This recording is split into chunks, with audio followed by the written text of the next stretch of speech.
फिलहाल मनीष कश्यप सुर्खियों में है। इनके बारे में एक अपडेट है। अपडेट क्यों है? क्योंकि फिलहाल इनके ऊपर लगा है एनएसए। एनएसए क्या होता है आज के सेशन में हम बताएंगे। मनीष कश्यप से जुड़ा विवाद क्या है ये आप सबको पता है, हमने सेशन भी किया। और शायद अगर आप यूपी बिहार साइड से हैं तो इनकी गजब फैन फॉलोइंग है, लोग इन्हें बहुत पसंद करते हैं एज एन यूट्यूबर। और यदि आपको नहीं पता है कि विवाद क्या है, क्योंकि मैं उससे आगे की ही बात बताने वाला हूं, तो आप एक बार हमारा एक पुराना सेशन है अपनी पाठशाला पर, यानी इसी प्लेटफॉर्म पर जहां आप मुझे सुन रहे हैं, 2 वीक पहले हमने किया था, जिसमें मैंने बताया था कि क्या है मनीष कश्यप की गिरफ्तारी का मामला, देश में चलने वाला यह मामला। यह जो मामला था जिसमें हमने ये जानकारी दी थी, उस समय पर तमिलनाडु से डरकर भाग रहे जो हिंदी भाषी लोग थे, उन विषय के ऊपर यह मामला था। इस बारे में हम आपको बताएंगे। और असल में इस मुद्दे की चर्चा अब क्यों की जा रही है, तो उसके पीछे का बड़ा कारण यह है। क्या है? इस केस को नाम दिया गया माइग्रेंट फेक वीडियो केस।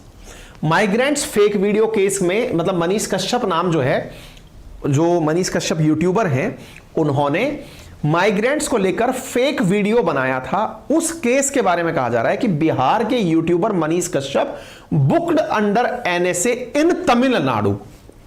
मतलब अब तक जो इकोनॉमिक ऑफेंस यूनिट बिहार के द्वारा या बिहार पुलिस के द्वारा जो हिरासत में थे मनीष कश्यप, उन्हें अब तमिलनाडु की पुलिस लेकर चली गई है और तमिलनाडु की पुलिस ने उन पर एनएसए लगाया है। ये आप सुर्खी देख रहे हैं।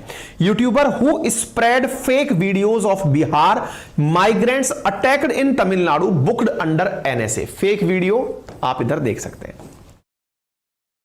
ठीक है, बात समझ में आ रही है? ये मनीष कश्यप हैं, यूट्यूब पर काफी मतलब प्रचलित हैं और अपनी पत्रकारिता जो यूट्यूब पर ये करते हैं, जिसमें कि ये उन सभी स्थानों पर पहुंचते हैं जो कि इनके नजर में जनता जहां पीड़ित है, जहां प्रताड़ित है, वहां पर ये उसकी बहुत अच्छी रिपोर्टिंग करते हैं। बहुत अच्छी मैं इसलिए कहूंगा क्योंकि इनका जन सैलाब जो इनका समर्थन का है वो अटूट है। मतलब लोग इनको बहुत पसंद करते हैं एज एन यूट्यूबर। लेकिन इनके मामले में एक ट्विस्ट क्या आया कि माइग्रेंट के केस को लेकर कि तमिलनाडु के अंदर बिहारी मजदूरों की पिटाई हो रही है और उन्हें वहां से भगाया जा रहा है। इन पर आरोप लगा कि इन्होंने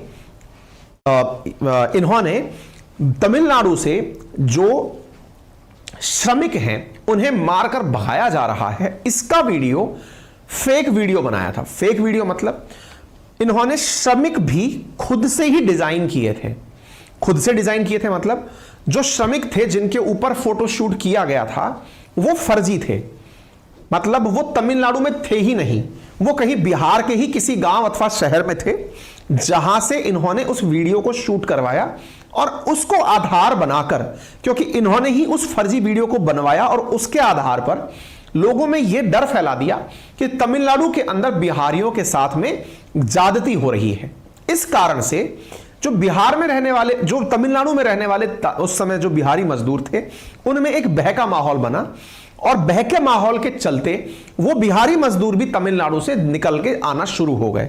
और इसके चलते इस पर रिसर्च होना शुरू हुई कि ऐसा क्यों हो रहा है।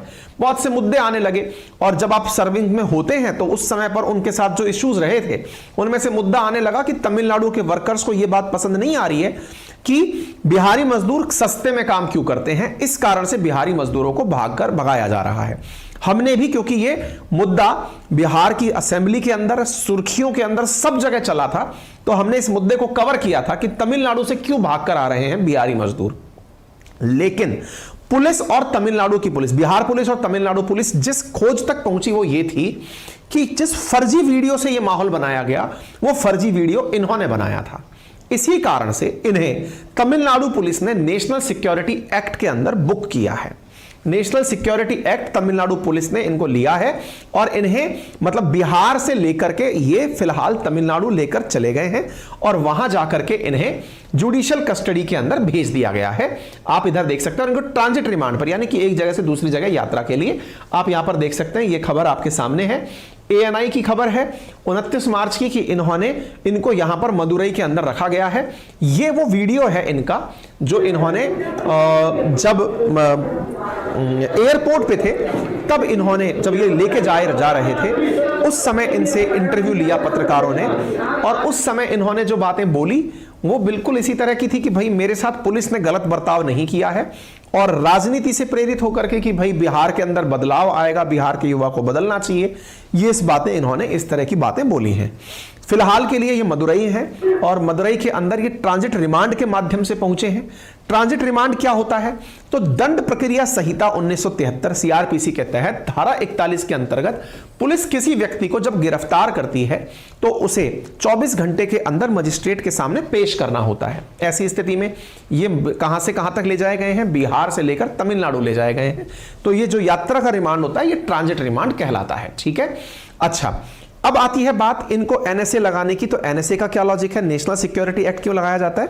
प्रिवेंटिव डिटेंशन, यानी कि कुछ इस प्रकार से कि अगर किसी व्यक्ति से आपको लगता है कि ये देश विरोधी हरकत कर सकता है, देश को तोड़ने की हरकत कर सकता है, तो उन्हें एनएसए जैसे एक्ट के अंदर डाला जाता है। जैसे हाल ही के अंदर खालिस्तान समर्थक अमृतपाल को पंजाब के अंदर एनएसए के अंदर केस दर्ज किया गया, नेशनल सिक्योरिटी एक्ट के अंदर, जिसमें होता क्या है कि 3 महीने तक जमानत नहीं मिलती है। 3 महीने तक जमानत नहीं मिलती है, यह स्थिति बढ़कर 1 साल भी हो सकती है। और जब आप अपील करें तो अपील करने के लिए आपको हाई कोर्ट की एडवाइजरी या सुप्रीम कोर्ट में जाना पड़ता है। फिलहाल के लिए मनीष कश्यप की तरफ से सुप्रीम कोर्ट में अपील कर दी गई है। अभी सुप्रीम कोर्ट के अंदर अगर मैं सही हूं तो 10 अप्रैल के दिन जो हमारे सीजेआई हैं उनकी बेंच के माध्यम से इस केस की सुनवाई की जाएगी। इनके ऊपर एनएसए लगाए जाने का पत्रकारों ने भी विरोध किया है। उन्होंने कहा है कि पत्रकारों के नाम पर, ये देखिए इनको इस तरह से यहां पर ले जाया गया। YouTuber Manish Kashyap sent to police custody for 3 days, ये 31 मार्च की खबर थी। फिर पुलिस कस्टडी के बाद में इन्हें जुडिशियल कस्टडी में भेज दिया गया। चित्रा त्रिपाठी एक पत्रकार हैं जो कि जर्नलिस्ट हैं आज तक की, उन्होंने लिखा है एनएसए लगाना गलत है। एनएसए लगाना पूरी तरह गलत है। कोई युवा अगर कोई गलती करता है तो उसे आप सुधार सकते हैं, उस पर सख्ती करें, बजाय कि उस पर एनएसए लगाकर उसका पूरा कैरियर बर्बाद कर दें।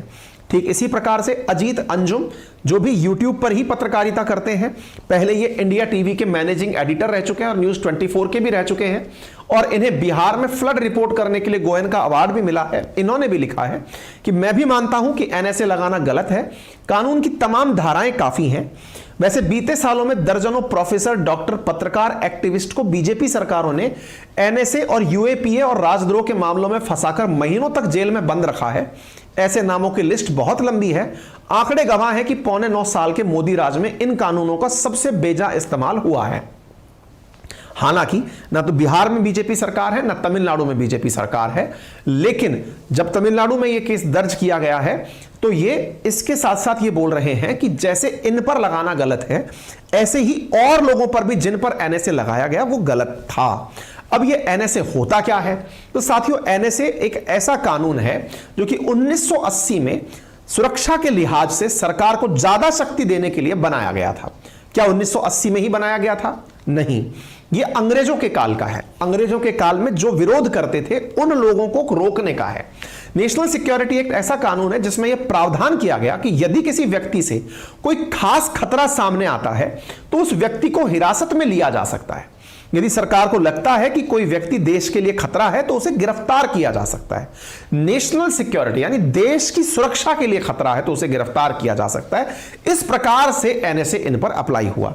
यह एक्ट सरकार को शक्ति प्रदान करता है कि यदि उसे लगे कि किसी को देश हित में गिरफ्तार करने की आवश्यकता है तो उसे गिरफ्तार किया जा सकता है। इसमें एक पक्ष बनता है कि एनएसए लगाना सही नहीं है। ये जो पॉइंट यहां पर पत्रकार लिख रहे हैं, इनका तर्क है कि एनएसए के स्थान पर अगर इन्होंने फेक वीडियो बनाया तो फेक वीडियो का चार्ज लग सकता था।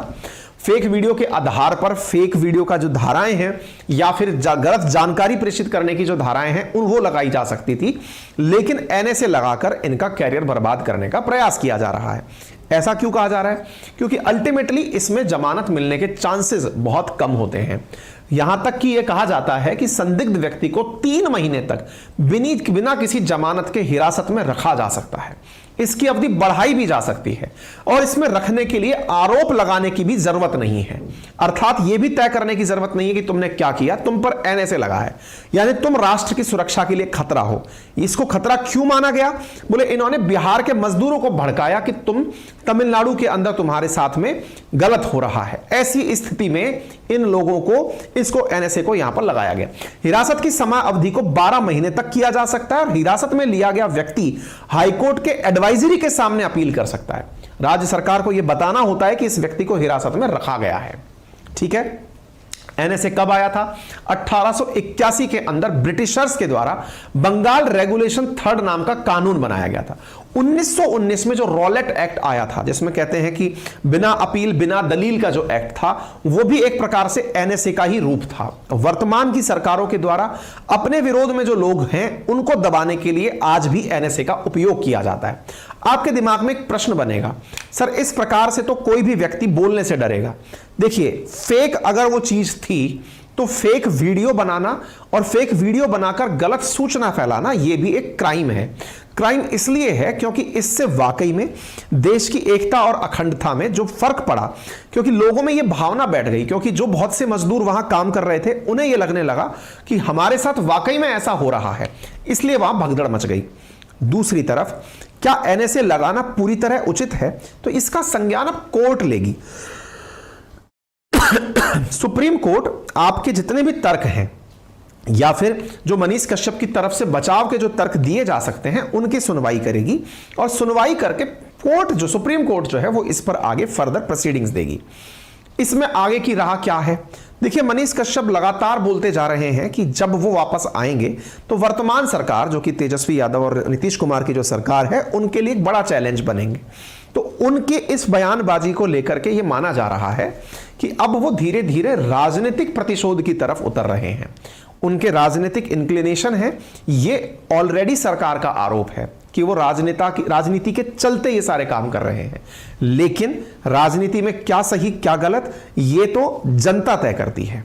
जनता, अगर आपकी नजर में कोई व्यक्ति सही है तो वो सही है, आपकी नजर में वो व्यक्ति गलत है तो वो गलत है। फिलहाल कोर्ट जो है वो अपना फैसला क्या देगी वो आपको जरूर सुनना होगा। समय निकालिए, हम उस पर जरूर आपको जब 10 अप्रैल के दिन कोई भी फैसला आएगा उससे आपको जरूर अवगत कराएंगे। ठीक है, हाँ, एक बहुत बड़ी जानकारी मैं आपको देना चाहता हूं, वो आप सभी स्वीकार करें। और वो जानकारी ये है कि अपनी पाठशाला, जिसका लिंक मैंने कमेंट बॉक्स में पिन किया हुआ है, हमारा अपना एप्लीकेशन, इस पर एक बड़ा सरप्राइज जो मैंने पहले भी अनाउंस किया था फिर एक बार अनाउंस कर देता हूं। यदि आप में से कोई भी साथी इस कोर्स को ज्वाइन करता है तो ज्वाइन करने पर उन्हें जो मार्च में हमने वर्ल्ड ज्योग्राफी पढ़ाई थी अब वो भी विजिबल हो जाएगी। इसके पीछे का बड़ा कारण यह है, हम करना तो नहीं चाह रहे थे, लेकिन बहुत से विद्यार्थियों ने कहा कि सर हमने मैपिंग तो ले ली, लेकिन हमारा जब आप वो बोलते हो ना मैपिंग के अंदर पढ़ाते समय कि इस देश का इतना पीछे टाइम है, ये इस टाइम जोन पर है, यहां पर प्रेशर बेल्ट्स है, यहां सरगासो सी है, सरगासो सी में बर्मुडा ट्रायंगल क्यों बनता है, जहाज क्यों डूबते हैं, जब आप ये चीजें समझाते हो तो हमें लगता है कि काश हमें वो पता होता कि वर्ल्ड ज्योग्राफी में क्या था। इसलिए हमने उन सभी विद्यार्थियों के लिए जो आज मतलब हमारे साथ में इन दिनों वर्ल्ड मैपिंग में एनरोल हो रहे हैं, उन सभी विद्यार्थियों को मार्च में पढ़ाया जाने वाला वर्ल्ड ज्योग्राफी का कंटेंट भी विजिबल होगा। यदि आप चाहते हैं हमारे साथ जुड़कर पढ़ना तो अपनी पाठशाला पर पूरी ज्योग्राफी, पूरी पॉलिटी, पूरी इकोनॉमी और हिस्ट्री बहुत ही शानदार इसी तरह बोर्ड के थ्रू एक्सप्लेन करते हुए आपको उपलब्ध कराई जा रही है मात्र 1999 में, जो कि उपयोगी है UPSC, state PCS, SSC, railway, defence, उन सभी एग्जाम्स में। जैसे अभी जितना हमने वर्ल्ड ज्योग्राफी पढ़ाया था उसी में से मतलब बहुत सारे परीक्षाओं में बहुत सीधे सीधे प्रश्न निकल कर आ गए हैं। मैं ये वादा करता हूं कि यदि आपने ये साल भर का कोर्स, ड्यूरेशन का कोर्स पढ़ लिया, तैयार कर लिया, जिसकी मियाद लगभग 7 से 8 महीने होगी, तो यह मानकर चलिए कि आपको बहुत सारा मुनाफा होगा। परीक्षाओं में सीधे सीधे क्वेश्चंस और थॉट प्रोसेस एकदम उच्च लेवल की हो जाएगी। सीधा डिजिटल बोर्ड से पढ़ाई की जा रही है। पूरा कंटेंट आपको लिखित में पीपीटी, पीडीएफ के रूप में प्रोवाइड कराया जा रहा है। क्लास को कितनी भी बार देखने की आजादी है। आप वीडियो को मल्टीपल टाइम किसी भी स्पीड पर चला के सुन सकते हैं। ये क्लासेस पूरी तरह से इंटरेक्टिव हैं, लाइव क्लासेस हैं। इतने सारे सब्जेक्ट्स को आपको यहां पर इतनी कम कीमत पर पढ़ाया जा रहा है, तो फिर अपनी पाठशाला कहां से लें? तो कमेंट बॉक्स में हमने अपनी पाठशाला का लिंक पिन किया हुआ है और गूगल प्ले स्टोर पर अगर आप सर्च करेंगे अपनी पाठशाला तो ये आपको विजिबल हो जाएगी। आप वहां से इसे डाउनलोड कर सकते हैं। ऑलरेडी 1 लाख से ज्यादा हमारे साथियों ने इसे डाउनलोड किया हुआ है और यहां पर ऑलरेडी हमारे मित्रों ने हमें 4.9 की स्टार रेटिंग दी है। जो हमसे पढ़ाई कर रहे हैं, कंटेंट देख रहे हैं, उन सबका ये है। तो उम्मीद है कि आप लोगों की डिमांड पर अब जो ये मैपिंग की क्लास है ये आपको वर्ल्ड ज्योग्राफी के साथ भी मिलेगी। वो मैपिंग 3 तारीख से शुरू हुई है, वो सारी क्लासेस भी आपको मिल जाएंगी। जल्दी से उसमें आप एनरोल कर लीजिए और अपने आप को यहां पर तैयार कर लीजिए, ठीक है।